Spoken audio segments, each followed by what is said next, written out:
Grava. Apresentar.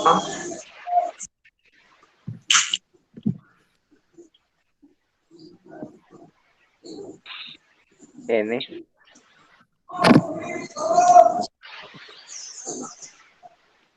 Já são 10h25, gente. Tem. E? Que é isso? Estão vendo? Pronto, agora acho que vai pegar. Estão vendo? Sim. Ótimo. Tá, eu vou começar com essa primeira divisão, né? Então, as primeiras duas divisões, né? Ele diz que a teologia se divide em duas partes: a teologia dogmática e a teologia moral. A teologia dogmática trata da regra de fé, né? Regula credendorum, e a moral trata da regra da ação, dos costumes, regula agendorum, ele chama. E essa teologia dogmática, a primeira, se divide em duas: geral, ou fundamental, e especial. A geral trata de questões mais fundamentais sobre o que se deve crer, né? Então ele fala aí, são aqueles tratados que a gente estudou, sobre 3 tratados, né? Sobre a verdadeira religião, sobre a verdadeira igreja e sobre as fontes teológicas. E a segunda que a gente vai começar a ver hoje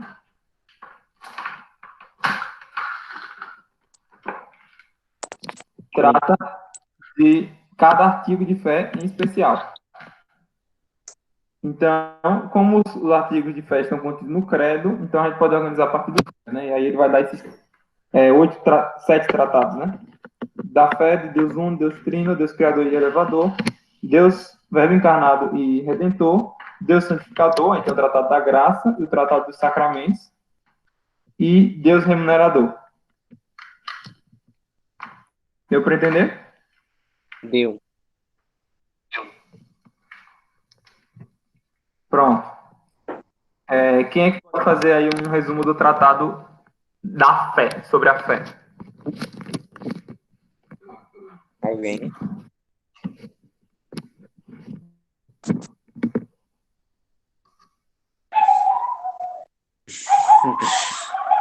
Silêncio mórbido.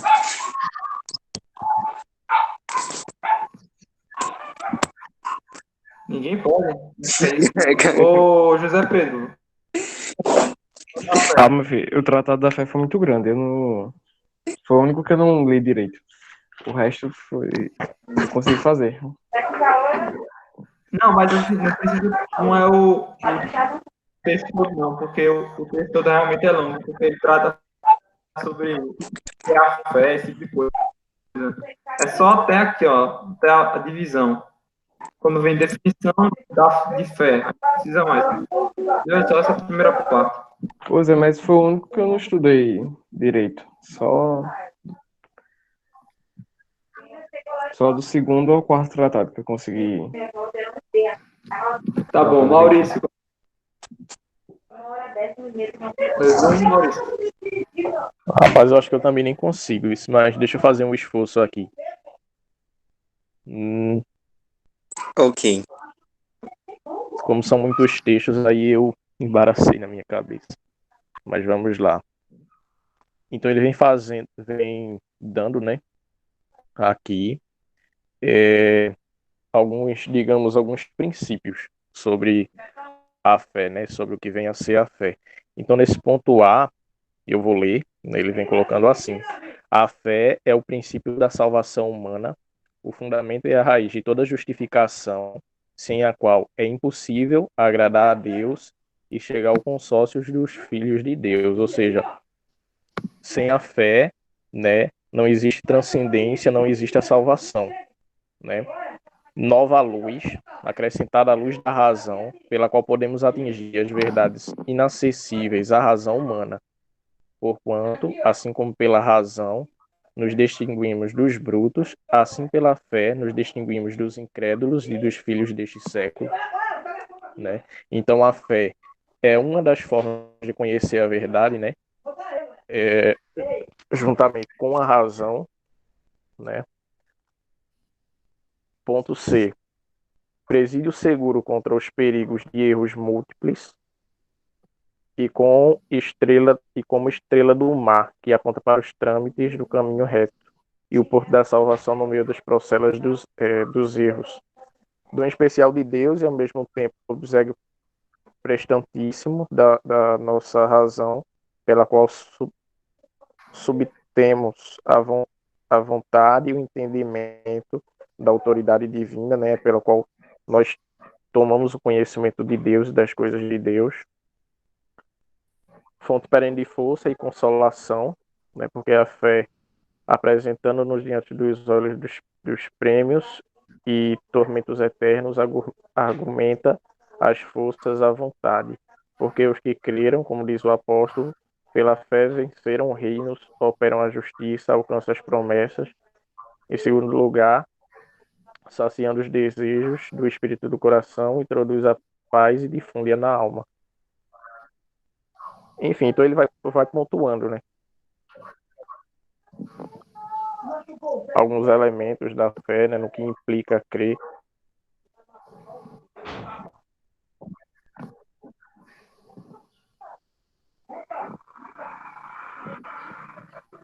Isso, ele trata da fé aqui, ele divide em dois capítulos, né? O objeto.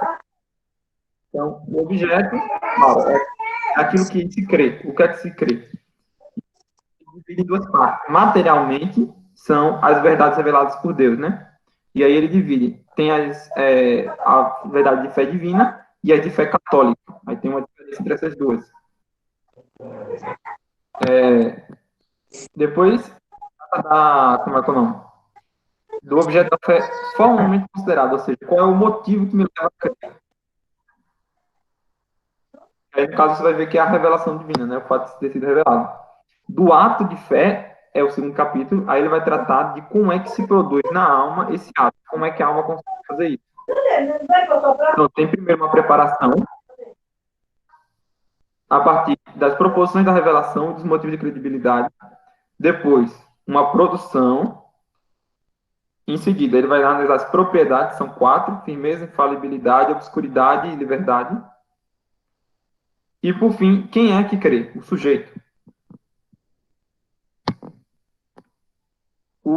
E aí ele colocou qual é o nome? Um apêndice da relação entre a fé e a razão, que é importante, principalmente para a questão dos racionalistas, né? Os dois problemas aqui que ele trata são justamente os hereges, que tem muitas vezes uma definição errada de fé, então tudo isso aí serve para respondê-los, e os racionalistas, que dizem que a fé se opõe à razão. Então aí o apêndice trata de resolver esse problema. Deu para entender a estrutura? Uhum. Sim. Tem essa questão de por aí. Para compreender melhor esse processo. A gente tem aí justamente Fala, Giovanni. eu acho que perto de onde tu falou, onde tem do objeto da fé e ato da fé, e tem um esqueminha, né? Aí justamente embaixo ele vai definir as espécies da fé. E aí justamente... Aí esse aí a gente deixa para depois. Porque aqui a gente só quer ver o tratado, né? Aí ele já meio que já está começando o tratado, já está dando a definição e tudo mais. Acho que a gente pode deixar para depois. Ok. Mas meio que Só um justamente exemplo. dizer isso, que, né, a fé também, resumindo, a fé também é a certeza das coisas que não se veem, né? Sim. Basicamente. Não, então, aí um exemplo para aclarar melhor essa definição entre objeto material e formal da fé. Um exemplo com o contrário, ou seja, a heresia. A heresia pode ser material ou formal. Exemplo de heresia material. Uma pessoa acha que a fé da igreja é que Jesus é Deus e não é homem. Essa pessoa está em heresia material, porque materialmente a fé dela não corresponde à fé revelada. Uma coisa diferente é, por exemplo, se a pessoa cresce em tudo o que a igreja ensina. Tudo, tudo, tudo, tudo. Inclusive que Jesus é Deus e homem. Ele crê em tudo. Mas crê porque ele acha que é muito razoável tudo isso. E não porque foi revelado por Deus. Nesse caso, ele está em heresia formal, ou seja, ele não tem um motivo correto para crer. Os dois casos são hereges. Um é material, outro é formal. Deu para entender? Uhum. Pronto. É, Nesse caso, essa heresia formal, por exemplo, é porque, assim, ficava difícil até de diferenciar, né? Por exemplo, o que, por exemplo, seria nesse caso a pessoa que acredita que Jesus é só homem, seria um herege material, e uma heresia formal seria aquele que acredita que Deus é só Deus.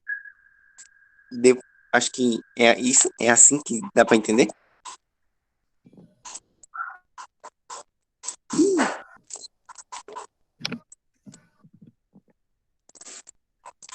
Eita, repete, por favor, que para mim travou. ixi Maria, acontece. Pode repetir, por favor? Vê só, como a gente poderia, assim, pensar numa coisa mais simples, assim, para definir o que é heresia formal e material?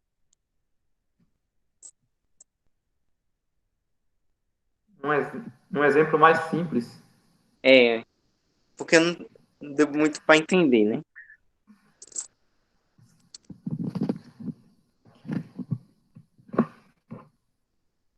Bem, deixa eu pensar.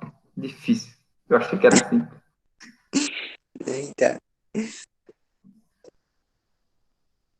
Porque, assim, a gente sabe que o novacionismo, né, foi uma heresia, eu acho que uma das primeiras, que falava que Deus não tinha uma natureza humana propriamente dita, né?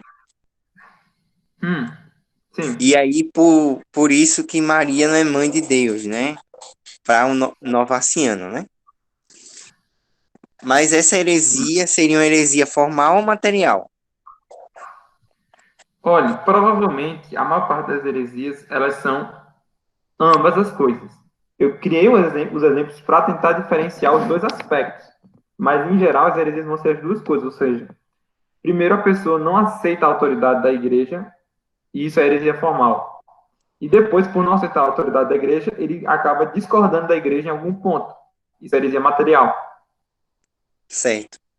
Agora, pode acontecer um separado do outro, ou seja, uma pessoa que acha que a revelação divina, o dogma da fé é diferente do que é de fato. Ela se enganou. Então, ela comete heresia material, que materialmente ela não concorda. Mas se alguém mostrar para ela que aquilo dali realmente é a revelação de Deus, ela se convence imediatamente. Por quê? Porque formalmente ela não cometeu heresia. Foi só material. O erro foi só material. Formalmente o motivo dela era corretíssimo. Ou seja, ela acreditava naquilo porque ela achava que aquilo foi revelado por Deus. Ok. Entendeu? Agora deu para entender. Deu para entender, mais ou menos. Pronto, vou tentar apresentar o outro material. Certo. Pronto. Agora é o texto 2, né? Tem que querer.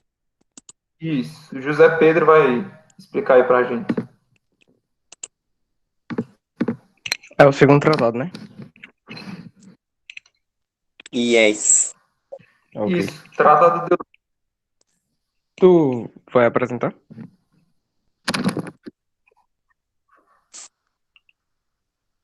Quem vai apresentar é José Pedro. Não, mas tu vai. Eu queria saber se eu tá aqui na tela. Tá, já aí na tela. Eu já botei, Chegou tá agora. não? Pronto. O segundo tratado é o Tratado de Deus Um. Aí, o objetivo desse tratado, no resumo que eu fiz, é para ler ou só para dizer o resumo? Só dizer o resumo. Pronto, o resumo que eu fiz foi que o objeto desse tratado é, a partir da revelação, discorrer sobre a existência, os atributos e as operações de Deus. Porque isso é propriamente teológico. Porque se fosse discorrer sobre a existência, os atributos e as operações de Deus, apenas pela razão, seria um estudo filosófico, metafísico, né? E como é teológico, é a partir da revelação que se discorre sobre esses três pontos, que é a existência, os atributos e as operações de Deus. Aí, como que eles chamam? Esqueci. As três utilidades desse tratado é, primeiro, pela dignidade do objeto, porque aí ele explica que quanto mais excelente é o objeto de uma ciência, mais excelente essa ciência será. Então, a ciência que tem como objeto Deus é a mais excelente de todas. E ainda se tem Deus conhecido a partir da própria revelação divina. Aí é o máximo de verdade que se pode alcançar sobre Deus. O segundo é pelos efeitos que conhecer essa realidade provocam na pessoa, que é conhecer, assim, em suma, seria conhecer para adorar e amar o mistério. O terceiro é combater os erros contra Deus, que geralmente são erros, como tem tudo aí. Tu desce aí, Lucas? Descer. Não é aqui mesmo. Aqui os erros, né? Os erros Já estão tá lá lá em em cima. cima. Volta lá, por favor.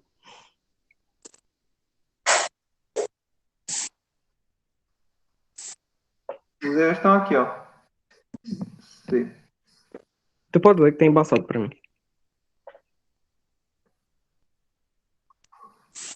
Dos erros acerca de Deus. Os erros acerca de Hã? Meio que embaçou tudo agora aqui. Foi. Pode ler, pode ler. Dos erros acerca de Deus, pois pondo de parte o ateísmo e o panteísmo, que noutro lugar se refutam, os racionalistas eram de muitas maneiras acerca das divinas perfeições, principalmente acerca da sua ciência e providência, e estes erros é preciso expô-los e refutá-los. Pronto. Aí a divisão é basicamente essas três partes que ele vai discorrer, né? Se Deus existe primeiro, quais são seus atributos e quais são suas operações. É basicamente isso, esse tratado.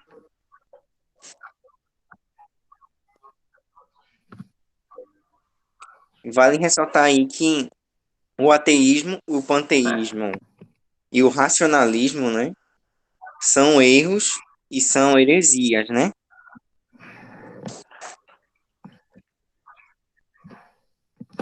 Heresias formais e materiais, né? São. Calma, assim, em um senso bem lato, são heresias. Em sentido mais estrito, na verdade, isso são, como se diz?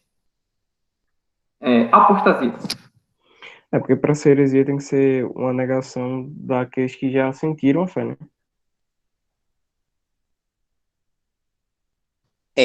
Basicamente, né? É, meio que tá Oi. travando aí o negócio dele, o computador, eu acho. Não, eu tirei. Ah, tá. É porque eu não estou conseguindo compartilhar minha tela toda. Eu só consigo compartilhar uma aba. Aí, para trocar de arquivo, eu tenho que fechar e fazer de novo. Complicado. Mas enfim, é a vida que segue.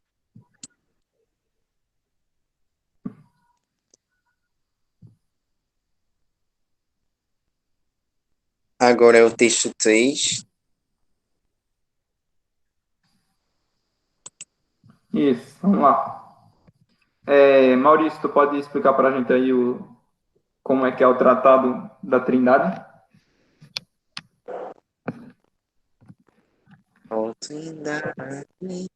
Rapaz, eu li por alto esse texto. Eu acho que eu não vou saber explicá-lo, não, porque eu não fiz anotação. Beleza, Eu não consigo resumi-lo, na verdade. Sei. Giovanni, tu consegue? Vou tentar aqui. Bom, né? A Trindade, né? Como a gente viu no Deus Uno, né? O Tratado da Trindade, né? Ele vai trazer algumas referências de Santo Agostinho. Acho que está na página 2. E aí é justamente dizendo, né? E ele vai dividir em partes, né? Da dignidade do objeto da necessidade de conhecer este mistério e dos erros que devem refutar. E a Trindade, né, é considerada na sua vida interior, né, e para saber um pouco sobre Deus, né, que Deus é perfeição, né, Deus é espírito superior e perfeito, né, puro espírito. Então, tecnicamente, para se entender a Trindade, né, Santo Agostinho, né, vai justamente falar sobre essa questão, né? Ele fala propriamente aqui no texto, né? Num trechinho, sobre essa comunicação da vida divina na encarnação, na graça e nos sacramentos, né? Que a partir disso, né, Deus comunica, né, a sua natureza una e trina. Então, por exemplo, porque Deus é um em três, né? Pai, Filho e Espírito Santo. Então, e essa necessidade de grande mistério, tanto é que na vida de Santo Agostinho foi algo muito, assim, não se pode explicar um mistério, né? Tecnicamente, o mistério ele existe e pronto, acabou. Só que, assim, existe essa necessidade de você conhecer, né?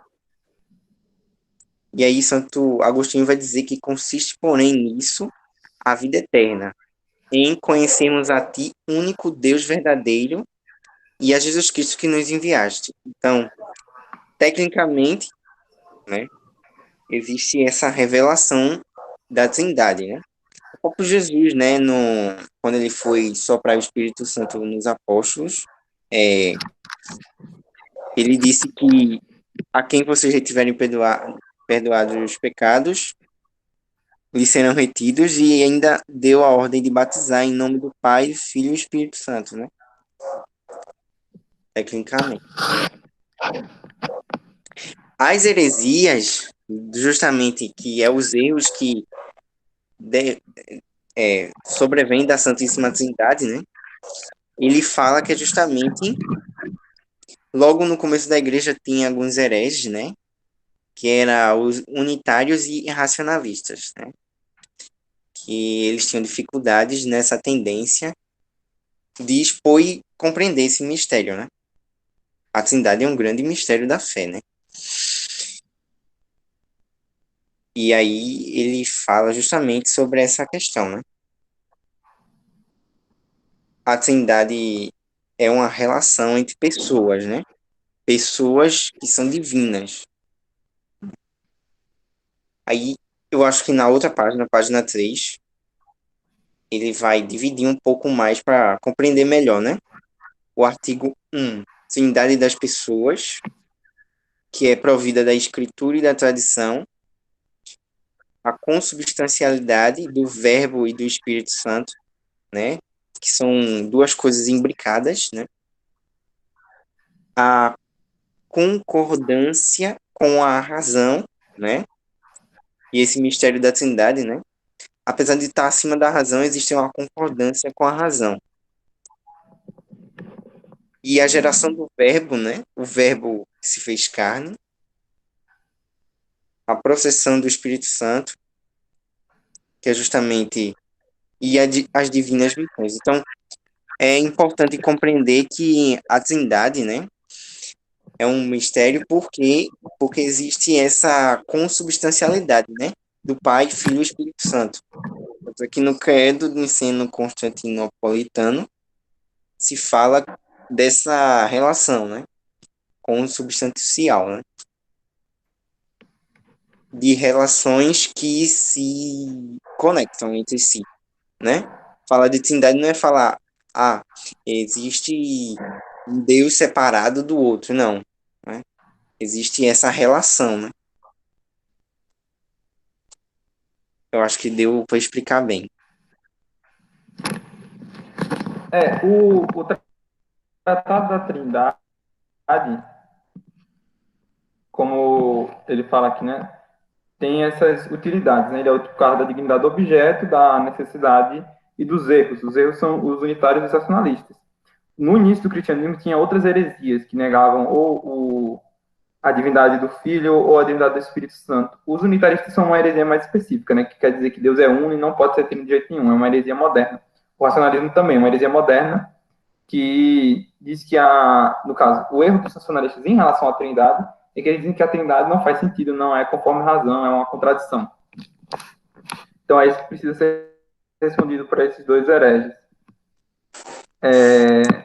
O tratado ele se divide assim, em duas partes, porque ele tem que primeiro, como eu te disse, os prolegômenos, ele define o mistério e fala dos erros que são opostos. No primeiro ponto, ele precisa mostrar que aquilo ali é verdade, né? Então, ele tem que mostrar a existência da Trindade a partir das escrituras, da tradição, e explicar tudo mais, as definições dogmáticas, esse tipo de coisa. O capítulo 2 vai mais no sentido de explicar o mistério. E aí, qual o ponto? Tem que falar das divinas relações, porque, na verdade, as três pessoas da Trindade são relações. E aí, todos aqueles elementos do Tratado da Trindade que, não sei se vocês já chegaram a estudar, bem complicadozinho. Mas é isso aí, tem que fazer esses dois processos. Ou seja, primeiro provar que aquilo ali é verdade, que é assim, e depois oferecer uma explicação. Aí qual é a explicação que se dá? Que, na verdade, as pessoas da Trindade, elas não quebram a unidade divina porque elas são relações que se identificam com a essência divina. Basicamente isso.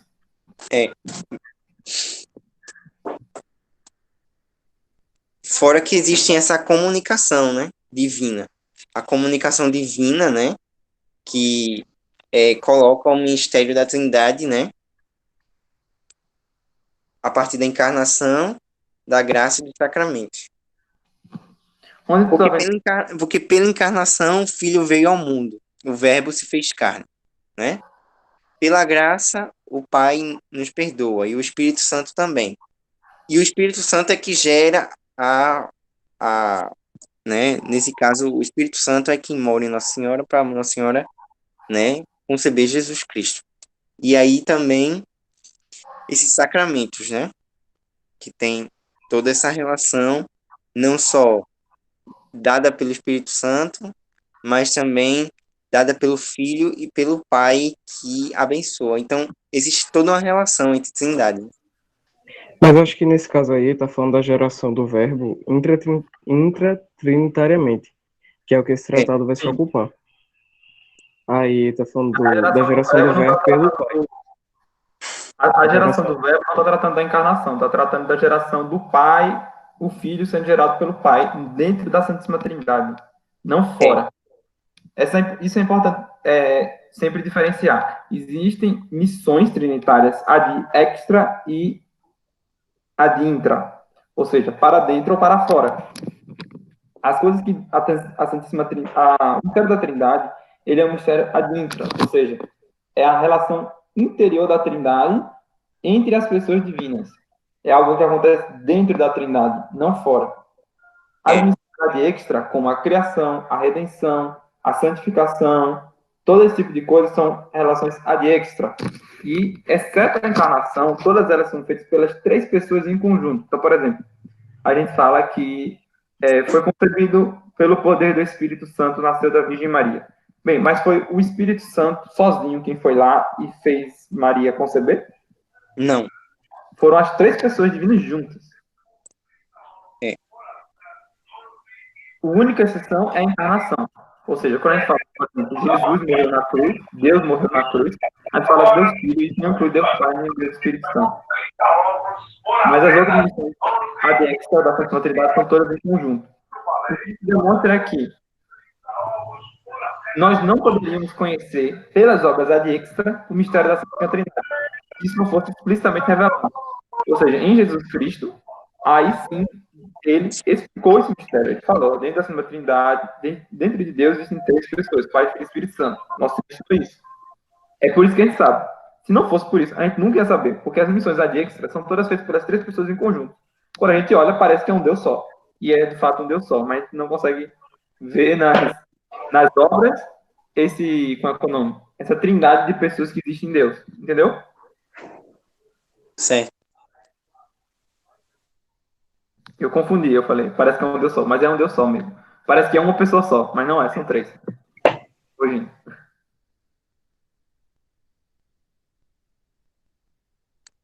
Eu acho que deu para compreender bem o Tratado da Trindade. Pronto, então vamos lá para o próximo. É, Quem pode explicar o Tratado de Deus Criador e Elevador? Deus Creator.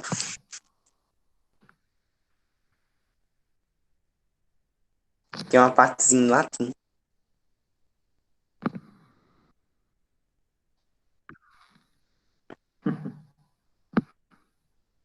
Faz parte. Tá bom, então, ele fala aqui, né? Quando a gente trata da Trindade, as operações é de intra. Porém, nesse tratado de Deus Criador e Elevador, a gente trata das operações ad extra, mais especificamente da criação, né? Se a gente for olhar a divisão que Santo Tomás de Aquino faz desse tratado, a gente vai ver que ele trata, como é que é o nome? Ele divide, né, em criação e governo, ou seja, ele também trata aí do governo que Deus faz como é que é o nome? Da criação, né? Eu acho que é uma divisão melhor do que essa que o Tanqueray faz. Por quê? Porque eu acho que o Tanqueray é melhor do que Tomás de Aquino. Que Tomás de Aquino é melhor que o Tanqueray, só por isso. Aí ele trata da utilidade, são 2 pontos, né? Que é basicamente a mesma coisa, né? A necessidade de refutar os erros, claro, essa é uma necessidade de quase todos os tratados precisam refutar os erros, né? E mais especificamente desse tratado, ele trata aí o espelho das perfeições divinas, ou seja, na criação a gente consegue ver as perfeições de Deus espelhadas por analogia. Acho que a gente já estudou isso, né? A questão da analogia. Como é que a gente consegue conhecer Deus através de analogia, através de elevar a perfeição, ou seja, pegar uma coisa que tem nas criaturas, eu digo, Deus também tem a mesma coisa, assim, de um grau muito mais perfeito, ou então através da negação, ou seja, eu vejo algo que representa um defeito na criatura, uma falha, uma imperfeição, e digo, Deus não tem isso. Então são os dois movimentos, analogia e a chamada teologia negativa, né? Apofática. Apofática, acho que chama. Enfim, não lembro a palavra.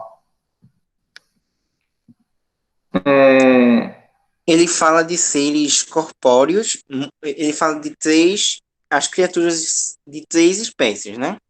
Meramente materiais, a saber, o mundo corpóreo, meramente espirituais, os anjos, e meramente ao mesmo tempo espirituais, ou homens. Ele fala desses três tipos de espécies de criaturas, né? Isso porque justamente na segunda parte do tratado, como eu falei, se trata do governo das criaturas. Na primeira parte se trata como se diz, da criação dessas criaturas. Aí essas criaturas a gente divide justamente em 2 partes, né? O mundo material e o mundo espiritual. O mundo espiritual são os anjos. O mundo material, aí tem os seres, os corpos simples, as plantas, os animais e os homens. Só que os, o mais importante nessa parte corporal são os homens. Então a gente basicamente pula para isso, né? Esquece um pouquinho deixa um pouquinho de lado os seres corporais, é o que o Tomás de Aquino, por exemplo, faz. Ele diz, não, vou tratar só dos homens e dos anjos, é o que realmente importa aqui. E é justamente para poder entrar no homem e ver a questão da elevação do homem ao estado sobrenatural, ou seja, enquanto as outras criaturas estão simplesmente num estado natural, ou seja, elas só têm capacidade de fazer aquilo que a própria natureza delas permite elas fazerem. O homem não. O homem foi elevado por Deus a um estado sobrenatural. Foram lhe dadas capacidades e uma, digamos, característica que ultrapassa a natureza dele, que é algo de divino. Isso foi feito com Adão, logo quando ele foi criado. Mas o homem perdeu esse estado através da queda, ou seja, o pecado original, o pecado dos primeiros pais, tirou o homem desse, digamos, estado sobrenatural. Mais ou menos, né? Deixou alguma coisa ainda nele, ele ainda tinha fé.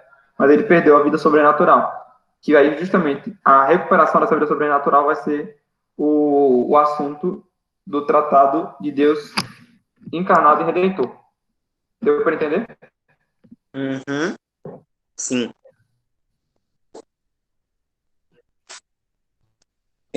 Eu acho que é importante falar um pouco Então. que as criaturas são espelhos das perfeições divinas, né?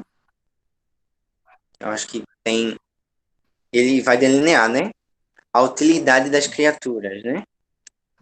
O fato das criaturas serem como espelhos das perfeições divinas e a necessidade de refutar erros que brotam todo dia da nossa época sobre a origem de todas as coisas, né? Porque existem duas categorias de heresias aí, né? Os agnósticos e os racionalistas. Ele fala que não creem, né, que o homem, né, foi criado, né? Ou duvidam dessa criação.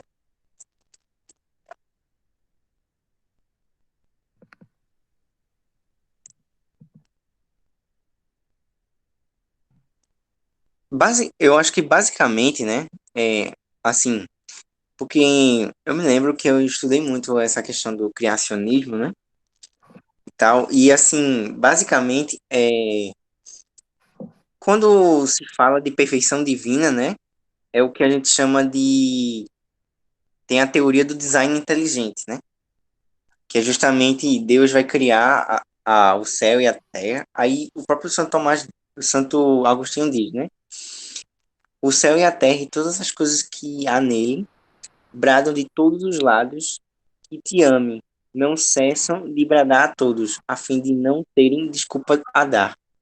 Então existe toda essa questão, né, que Deus criou as suas criaturas, né, e elas também figuram um pouco da perfeição divina, né, que seria a perfeição divina, né?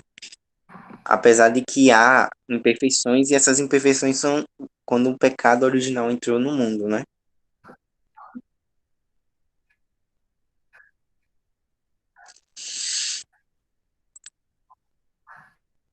Alguém tá aí? Tô escutando. Tá bom. Então aí, por exemplo, né? Eu acho que no final, né, tem a divisão do tratado do Deus Criador, que é da cosmogonia mosaica, do transformismo, da criação do mundo, dos anjos, que é dos anjos em geral e dos anjos custódios, e dos anjos maus, né, que seriam os demônios, o diabo, né? E aí da origem do homem, a criação e a unidade do gênero humano, e dentro de um capítulo só do homem, né? Da elevação do homem, a noção de possibilidade de elevação, a existência da graça e dos dons sobrenaturais em Adão, a supernaturalidade da graça e os dons concedidos a Adão, da queda do homem, a existência, natureza, efeitos e Eu tô harmonia com a razão. assim. Então, existe essa implicação aí de... Oi? Tá. Existe essa implicação do que a Sim, gente beleza. chama Alguém de tem fé e razão. alguma dúvida? Eu acho que não.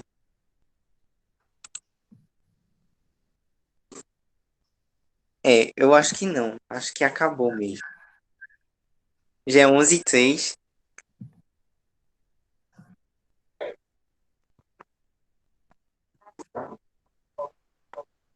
Eita, tá travando tudo. Isso.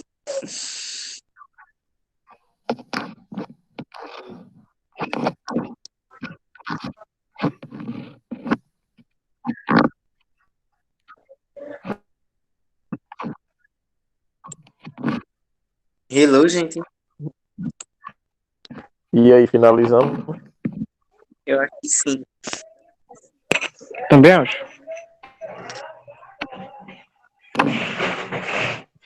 E Cadê Lucas? Lucas, eu acho que